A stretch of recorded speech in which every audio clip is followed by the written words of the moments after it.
வணக்கம். இன்னைக்கு கிளாஸ்ல நம்ம பார்க்க போற செக்ஷன் பாத்தீங்கன்னா MA4151 பேப்பர்ல Unit V Multivariate Analysis டாபிக்ல ப்ராப்ளம்ஸ் பார்த்துக்கிட்டு இருக்கோம். ப்ரீவியஸா நம்ம கோவேரியன்ஸ் மேட்ரிக்ஸ் பார்க்கறது எப்படி அண்ட் காரிலேஷன் மெத்தட்ல எப்படி ஒர்க் அவுட் பண்றதுன்னு நம்ம பார்த்துருந்தோம். அதோட கண்டினியூட்டி தான் நம்ம இன்னைக்கு பார்க்க போறோம். ப்ராப்ளம் பார்க்கலாம். For summation equal to 25 minus 2 4 minus 2 4 1 4 1 9. So ஒரு மேட்ரிக்ஸ் 3/3ல கொடுத்துருக்காங்க. Find row 13. ஸோ P13 சொல்லலாம். ஸோ P13ஓட வேல்யூ என்ன அப்படின்னு கேட்டிருக்காங்க. ரோ வேல்யூ அதாவது காரிலேஷனில் இந்த வேல்யூ மட்டும் என்னன்னு கேட்டிருக்காங்க. 13 வேல்யூ என்னன்னு. செகண்ட் சப்டிவிஷனாக find the correlation between x1 and x2/2 plus x3/2. So அவங்க ஒரு ஃப்ராக்ஷனாக கொடுத்து இதில் காரிலேஷன் கோஎஃபிஷியன்ட் என்ன அப்படின்னு கேட்டிருக்காங்க. ஸோ இந்த மாதிரி கொஷின் கேட்டால் இதில் எப்படி எல்லாம் ஆன்சர் பார்க்குறதுன்னு பார்க்கலாம். இந்த ப்ராப்ளம் சிம்பிள் ப்ராப்ளம். அதனால் ஒரு தடவை இல்லை 2 தடவை பார்த்தீங்கனாலே உங்களால் ஈஸியாக ஒர்க் அவுட் பண்ண முடியும். So as usual first given data எழுதிக்கலாம். கிவன் சமேஷன் ஈக்குவல் டு நமக்கு ப்ராப்ளத்தில் கொடுத்துருக்கிறது ஒரே ஒரு 3/3 மேட்ரிக்ஸ் தான். ஸோ அதை மென்ஷன் பண்ணிக்கலாம். ஃபஸ்ட்டு சப்டிஷனை நம்ம பார்க்க வேண்டியது ரோ 13. ரோ 13 அப்படி இருந்தாலே நமக்கு தெரிஞ்ச ஒரே ஒரு formula the correlation coefficient rho ik is defined by rho ik equal to sigma ik divided by square root of sigma ஐக்கேல ஐயோட வேல்யூ எழுதணும், கேவோட வேல்யூ எழுதணும். இதை நீங்கள் மக்கப் பண்ணலாம் அவசியம் கிடையாது. இங்கே ரோ பார்க்கணுன்னா சிக்மாவில் ik divided by square root of sigma i sigma கேன்னு எழுதுனா போதும். இது ஜென்ரலாக நம்ம ஃபார்முலா நோட்டேஷனில் எழுதுறது. இப்போ நமக்கு இந்த ப்ராப்ளத்தில் கேட்டிருக்கிறது பார்த்தீங்கன்னா ரோ 13 தான் கேட்டிருக்காங்க. ஸோ ரோ 13னா இங்கே ஐயோட வேல்யூக்கு 1ம் கேவோட வேல்யூக்கு 3 மட்டும் எடுத்துக்கலாம். ஸோ இதை அப்ளை பண்ணிங்கன்னா என்ன வந்திருக்கலாம், இந்த side sigma 13 divided by square root of sigma 11 sigma square root of sigma 3 எழுதுகிற மாதிரி இருக்கும். இந்த வேல்யூ எல்லாமே நமக்கு கிவன் மேட்ரிக்ஸில் எடுத்து எழுதுகிற மாதிரி இருக்கும். This is our sigma 11 sigma 22 sigma 3 ரிமைனிங்கில் அந்த ரோ அண்ட் காலம் வைஸ் நம்ம பொசிஷனை ஃபிக்ஸ் பண்ணிக்கலாம். இப்போ ஃபஸ்ட்டு பார்த்தீங்கன்னா நமக்கு கொடுத்துருக்கிறது sigma 13 first row third value. First ரோவில் தேர்ட் வேல்யூங்கிறப்போ 4. ஸோ 4 இங்கே எடுத்து எழுதிக்கலாம். அடுத்து இது 11 அப்போ ஃபர்ஸ்ட் ரோவில் ஃபர்ஸ்ட் வேல்யூ. ஸோ 25 அதையும் கோட் பண்ணிக்கோங்க, ஸ்கொயர் ரூட் ஆஃப் 25. அடுத்து தேர்ட் ரோவில் தேர்ட் வேல்யூ. மொத்தமே 3 ரோஸ் தான். அப்போ தேர்ட் ரோவில் தேர்ட் வேல்யூங்கிறப்ப 9. இந்த மாதிரி தான் நம்ம சூஸ் பண்ணணும். ஸோ கிவன் டேட்டாவில் இந்த மாதிரி என்னென்ன டேர்ம்ஸ் நம்ம கன்வெர்ட் பண்ணணுமோ அதெல்லாம் எடுத்து எழுதிக்கும். அப்போ 4 பை ஸ்கொயர் ரூட் ஆஃப் 25ங்கிறப்ப நம்ம 5 கோட் பண்ணிக்கலாம். ஸ்கொயர் ரூட் ஆஃப் 9ங்கிறப்ப 3. ஸோ இதை மல்டிப்ளை பண்ணிங்கன்னா 4/15. இதை ஒர்க் அவுட் பண்ண நமக்கு வர ஆன்சர் 0.27. இதுதான் நமக்கு ரோ 13ஓட வேல்யூ 0.27. இந்த மாதிரி உங்களுக்கு வேறு வேறு ப்ராப்ளத்தில் வேறு வேறு டேர்ம்ஸ் கேட்பாங்க. ரோ 21 கேட்டாங்கனாலும் ரோ 1 நமக்கு இந்த மேட்ரிக்ஸில் எந்தெந்த பொசிஷன் இருக்கோ இதில் ஏதாவது ஒரு வேல்யூ கேட்டாங்கனாலும் இதே ப்ரொசீஜர்லேயே நீங்கள் ஒர்க் அவுட் பண்ணாலே நமக்கு ஆன்சர் எக்ஸிஸ்ட் ஆகும். செகண்ட் பார்த்தீங்கன்னா find the correlation between x1 and x2/2 plus x3/3. இப்போ இதுக்கான சொல்யூஷன் பார்க்கலாம். correlation between x1 and x2/2 plus x3/3. So நம்ம இது தான் பார்க்க போகிற correlationல. ஸோ ஃபஸ்ட்டு என்ன எழுதுறமோ எழுதிக்கோங்க. நார்மலாக correlation கொடுத்தாங்கன்னா covariance of x, இங்கே இன்கேஸ் y இருந்ததுன்னா x, y square root of variance of x variance of y நம்ம எழுதணும் ஃபார்முலா. இப்போ நமக்கு என்ன டேர்ம் கொடுத்துருக்காங்களோ அதை டேரெக்டாக ஃபார்முலாலே அப்ளை பண்ணிக்கலாம். That is correlation coefficient k equivalent to covariance of first வேல்யூவாக கொடுத்துருக்கிறது x1. ஸோ x1 எழுதிக்கோங்க. செகண்ட் வேல்யூவாக கொடுத்துருக்கிறது 1/2 x2 ப்ளஸ் 1/2 x3. ஸோ அதையும் கோட் பண்ணிக்கோங்க. Divided by square root of variance of x1 square root of variance of that's value. So என்ன function கொடுத்துருக்காங்களோ அதை எடுத்து எழுதுகிற மாதிரி இருக்கும். இப்போ தனித்தனியாக நம்ம நியூமரேட்டரில் இருக்கிற இந்த வேல்யூ என்ன வருதுன்னு பார்க்கணும். டினாமினேட்டரில் இருக்கிற square root of variance of x1 value என்ன, square root of variance of 1/2 x2 plus 1/2 x3யோட வேல்யூ என்னன்னு பார்த்துட்டு நம்ம இந்த ஃபார்முலாவில் அப்ளை பண்ணாலே நமக்கு ஆன்சர் கிடைச்சிடும். ஃபஸ்ட்டு நியூமரேட்டரில் இருந்த வேல்யூ பார்த்துக்கலாம். Find covariance of x1, 1/2 x2 plus 1/2 x3. நீங்கள் ஃபார்முலா எழுதிட்டு அந்த ஃபார்முலாவில் ஒவ்வொரு டேர்ம் கன்வெர்ட் பண்ணும்போது ஒரு சப்ஹெட்டிங் கொடுத்து கன்வெர்ட் பண்ணுங்கள். ஏன்னா பேப்பர் கரெக்ஷன் அப்போ ஃபார்முலா என்ன, ஃபார்முலாவில் இருக்கிற ஒவ்வொரு டேர்ம்ஸும் கன்வெர்ட் பண்ணியிருக்காங்களா, ஃபைனல் ஆன்சர் கரெக்டாக, இப்படி தான் நமக்கு செக் பண்ணுவாங்க. ஸோ அதெல்லாம் நம்ம ஹைலைட் பண்ணி காட்டினோம்னா பேப்பர் ப்ரெசன்டேஷன் கொஞ்சம் அழகாக இருக்கும், மார்க் ஸ்கோர் பண்ணுறது ஈஸியாக இருக்கும்.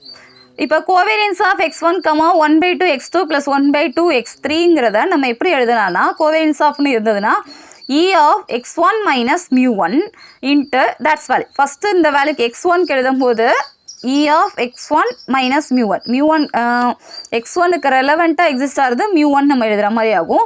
செகண்ட் வேல்யூ இந்த ஆர்டருக்கு எழுதுகிறப்ப 1/2 into x2 plus 1/2 x3 minus இதே ஆர்டரில் மீன் வேல்யூ ரெலவெண்ட்டாக எழுதுங்க. அப்போ 1/2 mu2 x2க்கு mu2 x3க்கு mu3 எழுதுகிற மாதிரி ஆகும். இது நார்மலாக இந்த ஆர்டரில் தான் நம்ம எக்ஸ்பேண்ட் பண்ணணும். இப்போ அதுக்கடுத்து பார்த்தீங்கன்னா E of x1 minus mu1 இதில் கம்பைன் பண்ணுங்கள். x2 and mu2 ரெண்டுத்தையும் ஒரே ஆர்டராக எழுதிக்கலாம். x3 and mu3யை கம்பைன் பண்ணுங்கள். இங்கே மைனஸ் இருக்கிறதுனால நம்மளுடைய ஸ்டெப் என்ன வரும்னா 1/2 of x2 minus mu2 plus 1/2 of x3 minus mu3 bracket போட்டுக்கோங்க. ஸோ ஓப்பன் ப்ராக்கெட் க்ளோஸ் ப்ராக்கெட்லாம் கரெக்டாக போட்டால் தான் நமக்கு ஸ்டெப்ஸ் கரெக்டாக எழுத முடியும். இப்போ 1/2 வெளியில் எடுத்துருங்க. ரிமைனிங் டேர்ம்ஸ் பார்த்தீங்கன்னா E of x1 minus mu1 x2 minus mu2 plus x3 minus mu3. இப்போ இந்த E ஆஃப்ங்கிற டேர்மை நம்ம உள்ளே மல்டிப்ளை பண்ணலாம். இது ஃபஸ்ட் வேல்யூ, இது second value. So first value தனியாக எழுதணும், செகண்ட் வேல்யூ தனியாக ஸ்ப்ளிட் பண்ணி எழுதிருக்கோம். இப்போ எல்லாத்தையும் மல்டிப்ளை பண்ணோன்னா நமக்கு வர ஆன்சர் பார்த்தீங்கன்னா 1/2 of E of x1 minus mu1 into x2 minus mu2. இது first part. Plus second value இது ரெண்டுத்தையும் மல்டிப்ளை பண்ணிங்கன்னா உங்களுக்கு என்ன வந்திருக்கலாம் E of x1 minus mu1 into x3 minus mu3.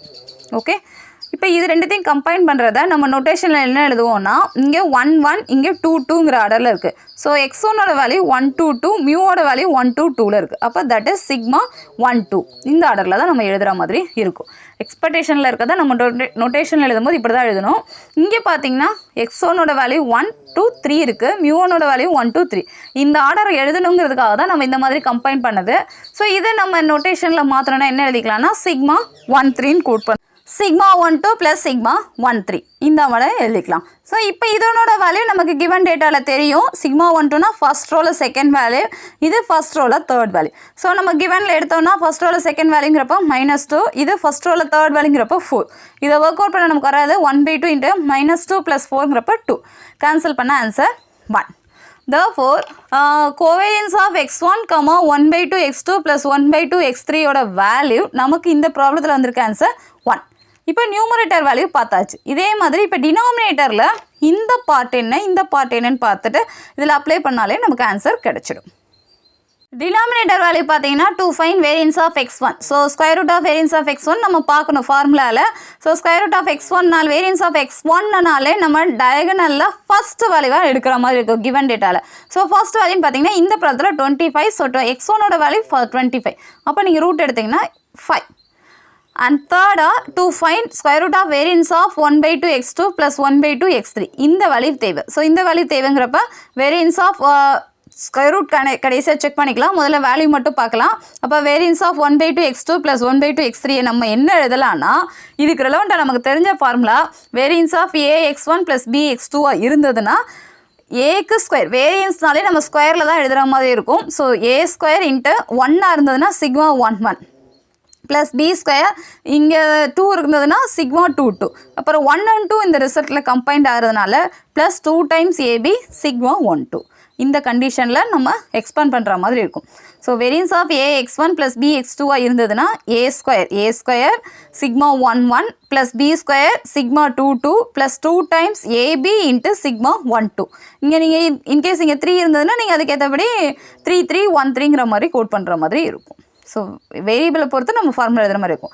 இப்போ இந்த கண்டிஷனை அப்படியே நம்ம ப்ராப்ளத்துக்கு கன்வெர்ட் பண்ணலாம். ஸோ ஏவோட வேல்யூ இங்கே 1/2 இருக்கா, அப்போ 1/2 ஸ்கொயர் இங்கே 2 இருக்குது, அப்போ சிக்மா 2 2 ப்ளஸ் செகண்டாக 1/2 ஹோல் ஸ்கொயர் இங்கே 3 இருக்குது, அப்போ சிக்மா 3 3 ப்ளஸ் 2 times ஏபியோட வேல்யூ பார்த்தீங்கன்னா 1/2 into 1/2 இங்கே 2 3 இருக்கிறதுனால சிக்மா 2 3ன்னு கோட் பண்ணுறோம். இதுக்கு ஏற்றபடி நம்ம எக்ஸ்பேண்ட் பண்ணணும். வேரியன்ஸ்னு கேட்டாலே நம்ம இந்த மாதிரி எழுதணும். இப்போ 1/2 ஸ்கொயருங்கிறப்ப அதை அப்படியே எழுதிக்கோங்க. Sigma 2 2 second row second value that is 4 plus 1/2 square into third row third value நம்ம கிவன் மேட்ரிக்ஸ்லேருந்து எடுத்து எழுதணும்னா நமக்கு வர ஆன்சர் 9. அடுத்து 2 2 கூட கேன்சல் பண்ணிவிடுங்க, இல்லை ஒர்க் அவுட் பண்ணிவிட்டு கூட ஒர்க் அவுட் பண்ணிக்கலாம். ஸோ 2 2 கேன்சல் பண்ணிட்டா 1/2 செகண்ட் ரோவில் தேர்ட் வேல்யூங்கிறப்ப 1 எக்ஸிஸ்ட் ஆகுது. ஸோ அதை எழுதிக்கலாம். இப்போ இதெல்லாம் ஒர்க் அவுட் பண்ணால் 1/4 into 4 அப்போ 4/4. இங்கே 1/4 into 9 அப்போ 9/4. இங்கே 1/2 வரும். இங்கே டினாமினேட்டர்லாம் 4 இருக்கிறதுனால நம்ம ஃபார் அவர் கன்வீனியன்ட் இது என்ன பண்ணலாம்னா மல்டிப்ளை 2/2 மல்டிப்ளை பண்ணிங்கன்னா 2/4. இதை சிம்ப்ளிஃபை பண்ணுறது நமக்கு ஈஸியாக இருக்கும். இல்லை நான் 1/2 எடுத்து எழுதிக்கிறேன், அதுக்கடுத்து எல்சிஎம் பார்த்துக்கிறேன்னா ஓகே தான். ஸோ இப்போ மாடிஃபை பண்ணால் நமக்கு வர ஆன்சர் பார்த்தீங்கன்னா 15/4. இது வேரியன்ஸ் ஆஃப் 1/2 x2 + 1/2 x3யோட வேல்யூ. பட் நமக்கு ஃபார்முலாவில் ஸ்கொயர் ரூட்டில் தான் நம்ம கன்வெர்ட் பண்ணணும். ஸோ ஸ்கொயர் ரூட் எடுத்திங்கன்னா ரூட் எடுத்துக்கோங்க. That is root of 15/4. Therefore, correlation between x1 and x2/2 + x3/3. இதுதான் நம்ம கொஷினில் கேட்டிருக்காங்க. நம்ம இதுக்கு தேவையான 3 பார்ட்டுமே தனித்தனியாக ஒர்க் அவுட் பண்ணியாச்சு. இப்போ எல்லாத்தையும் அப்ளை பண்ணலாம்.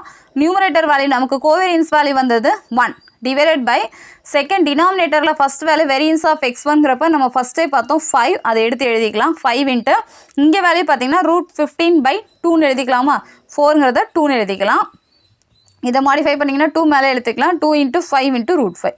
ஸோ இதை கேல்குலேட்டரில் ஒர்க் அவுட் பண்ணிங்கன்னா நமக்கு வர answer 0.1033. This is our required correlation between x1 and x2/2 + x3/3 value.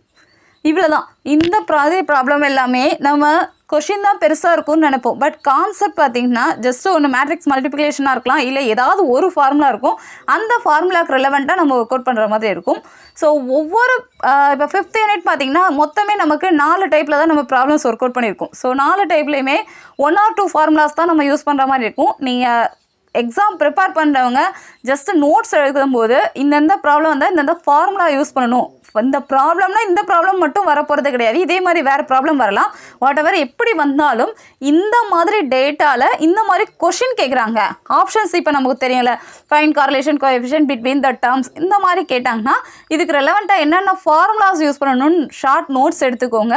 Exam போகும்போது நீங்கள் எடுத்த ஷார்ட்ஸ் நோட்டையும் நீங்கள் ரிவைஸ் பண்ணுங்கள். உங்களுக்கு யூஸ்ஃபுல்லாக இருக்கும். டவுட் இருந்ததுன்னா கணித பழக்கி மெயில் அனுப்புங்க. சப்ஸ்கிரைப் பண்ணுங்கள். தேங்க்யூ.